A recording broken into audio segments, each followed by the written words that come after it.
হাফেজ মাওলানা মুফতিরা, এবং সেই ধর্ষণের ঘটনাগুলো প্রতিনিয়তই ধামাচাপা দেওয়া হয়।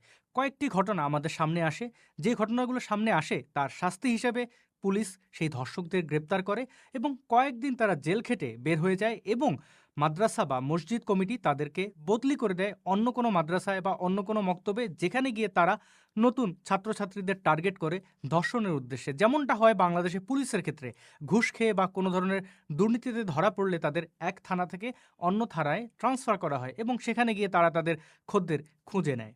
সমাজের এই নির্মম বাস্তবতা যেন ওপেন সিক্রেট, এই বিষয়ে কেউই কথা বলতে চান না। কোনো পদক্ষেপ নেই, আইনের সুষ্ঠু ব্যবহার নেই। কেন নেই?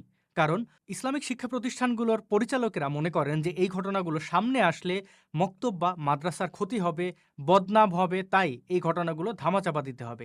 ইসলাম তো সরাসরিভাবেই বলে যে দুনিয়াতে কোনো বান্দা অর্থাৎ মুসলমান যদি একজন আরেকজনের দোষ গোপন রাখে, তবে আল্লাহ তাআলা কিয়ামতের দিন তাদের দোষ গোপন রাখবেন। এর দলিল মুসলিম শরীফ হাদিস নাম্বার ২৫৯০ এবং আহমদ ২৭৮৮৪ এবং ৮৯৯৫। সুতরাং হাদিসের এই দলিলটিকে ধর্ষকরা ঢাল হিসাবে ব্যবহার করে এবং আমরা সর্বসাধারণ ইসলামের ক্ষতি হবে এটা ভেবেই এই ঘটনাগুলোতে চুপ থাকি।